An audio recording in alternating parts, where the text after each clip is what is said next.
I spent years training my back the wrong way.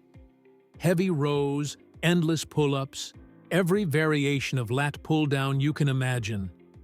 And yet, my shirts still fit the same.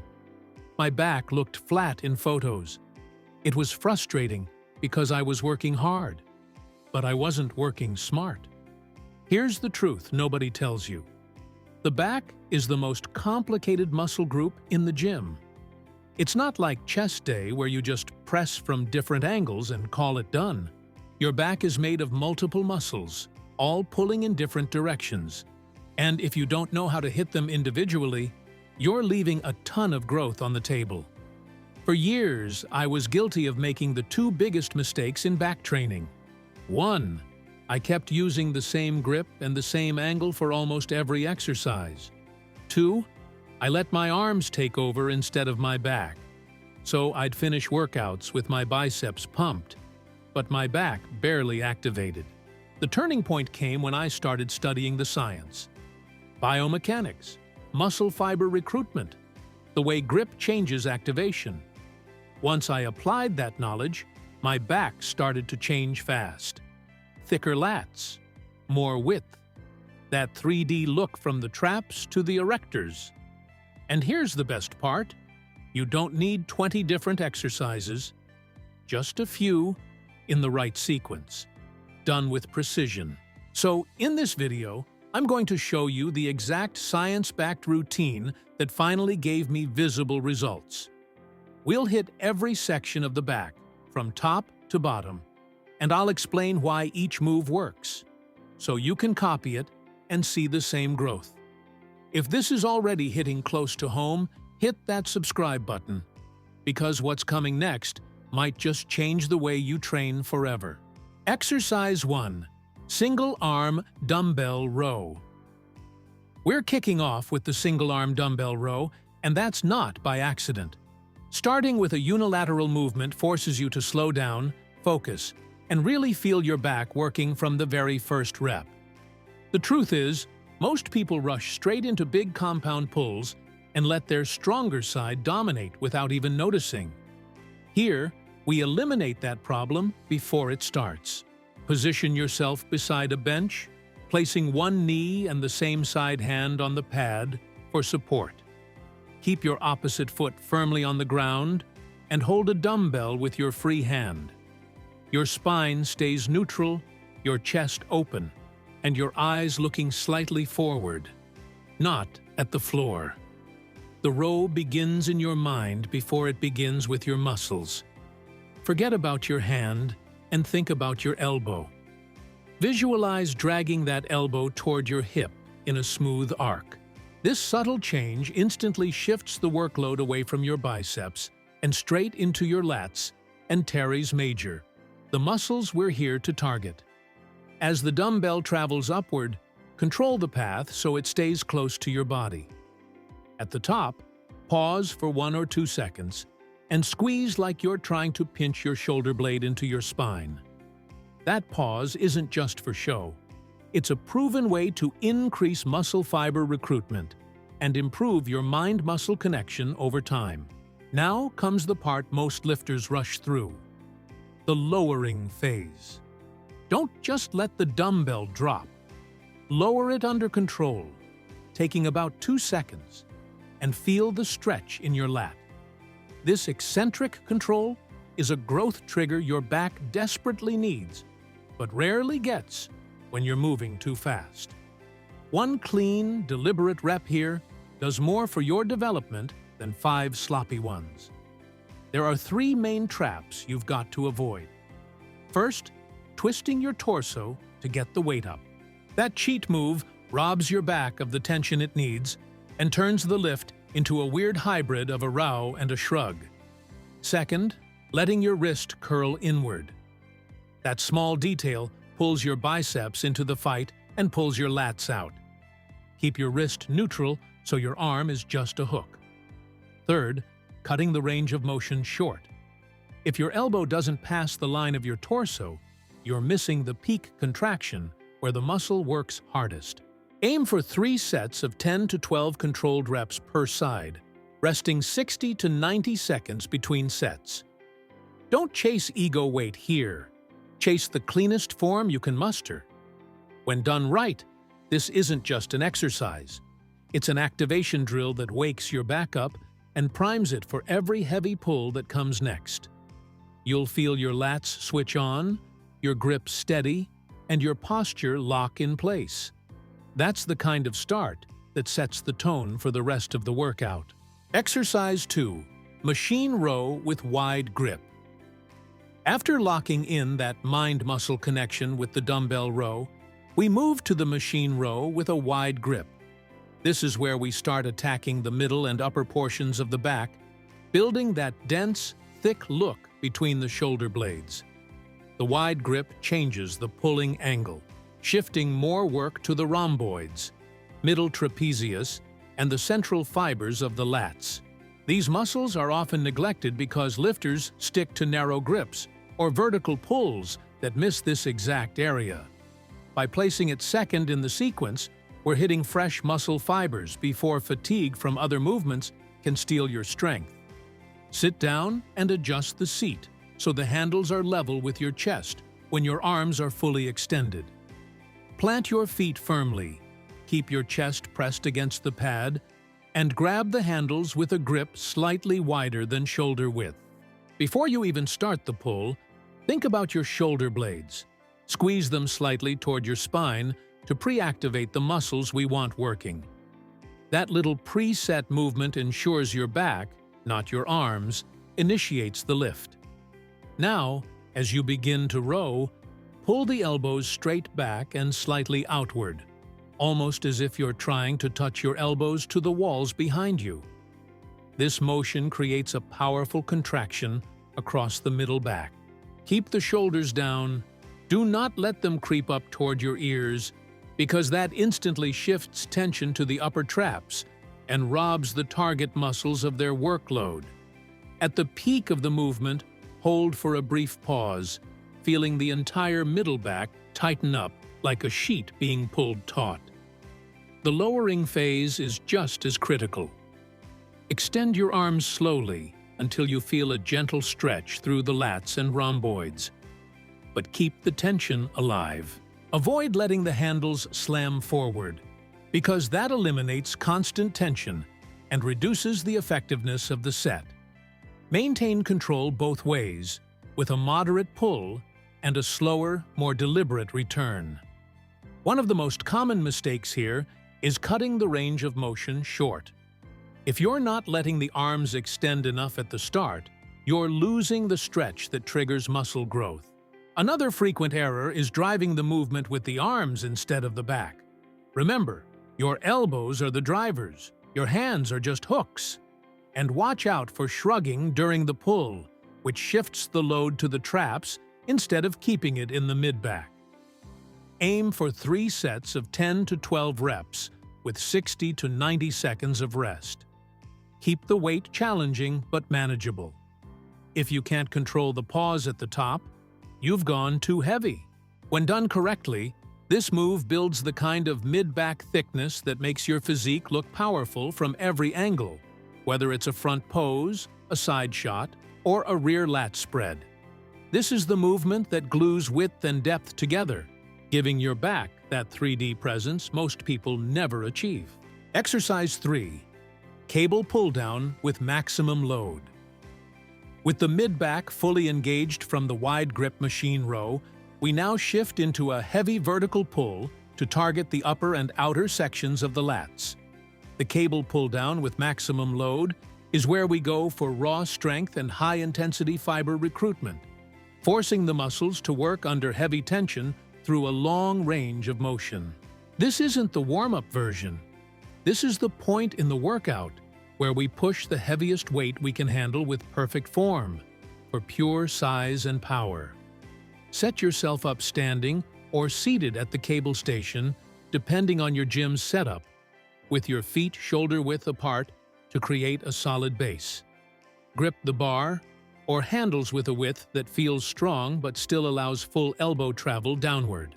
Before the pull even begins, drop your shoulders away from your ears and engage your lats by slightly depressing your scapulae.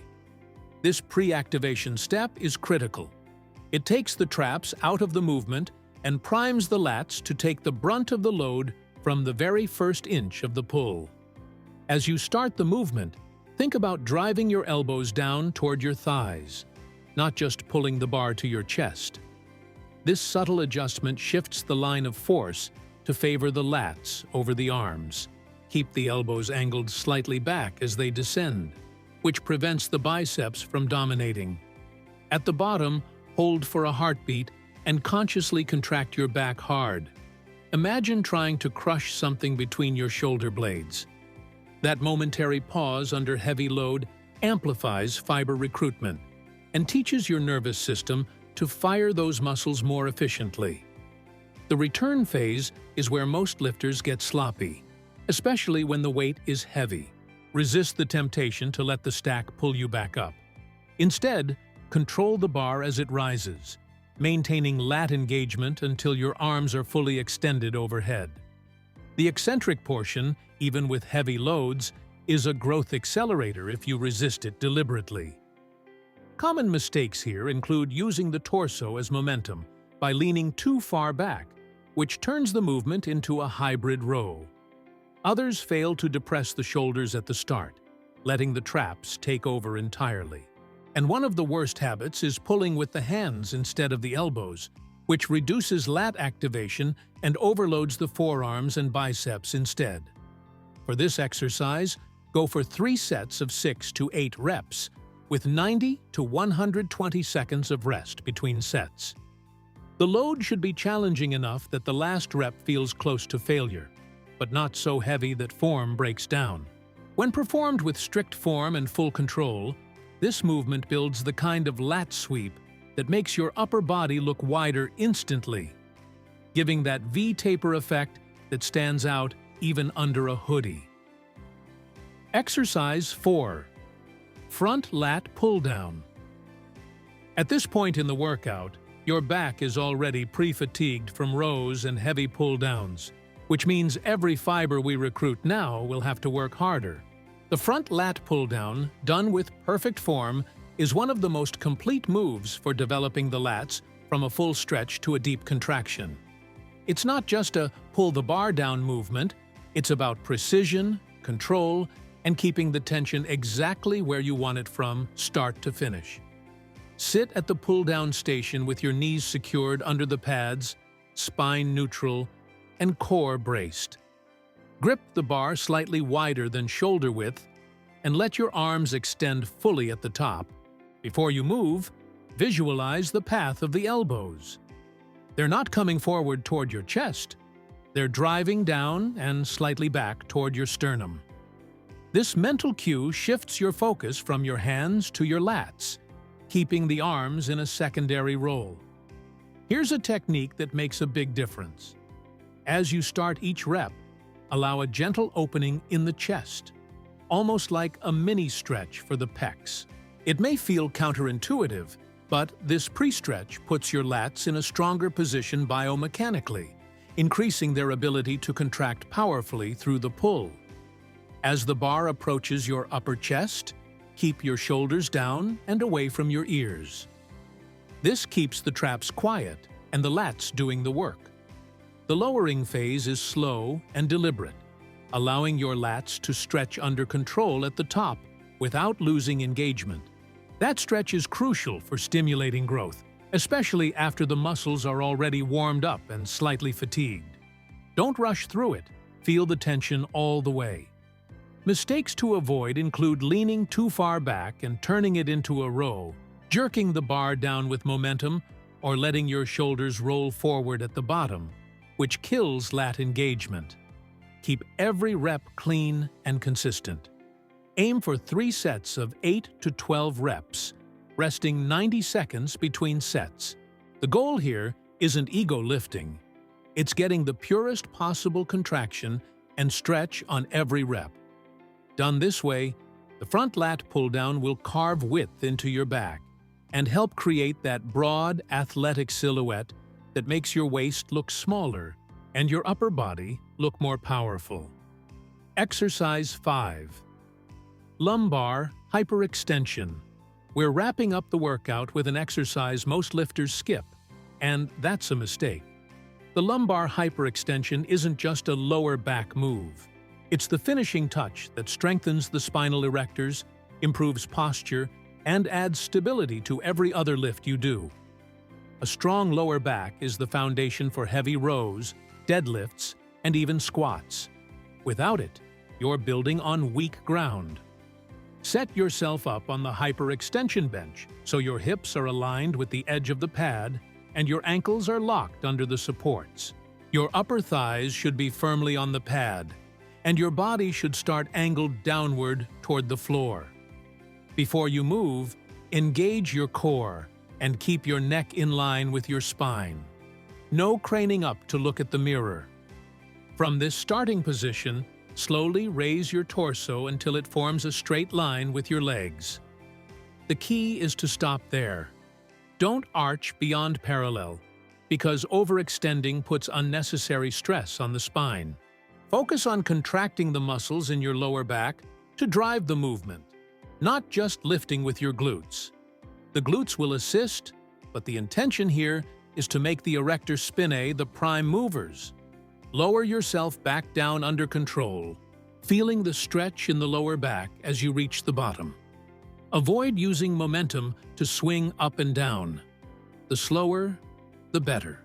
For extra challenge, you can hug a weight plate to your chest, starting light and gradually increasing as your strength builds. But remember, this is an end-of-workout finisher, not a max-out exercise. Control is everything. The most common mistakes are rushing the reps, overextending at the top, or letting the neck crane upward. Each of these takes the tension away from the target muscles and increases injury risk. By keeping the movement tight, smooth, and in a safe range, you'll build strength where it really counts. Go for 3 sets of 12 to 15 reps, resting 90 seconds between sets. If you're using added weight, reduce the reps slightly to keep perfect form. Over time, this movement won't just give your lower back more definition. It will make you stronger and safer in every heavy pull you do, completing the full picture of a balanced, powerful back. Key principles to get the most out of this back workout. Before we wrap this up, there's something you need to understand. Exercises alone won't build the back you want. The results come from how you perform them, how you sequence them, and how you think about every rep. If you just power through the list without intention, you'll miss the real magic. First, you have to respect the variety of grips and pulling angles.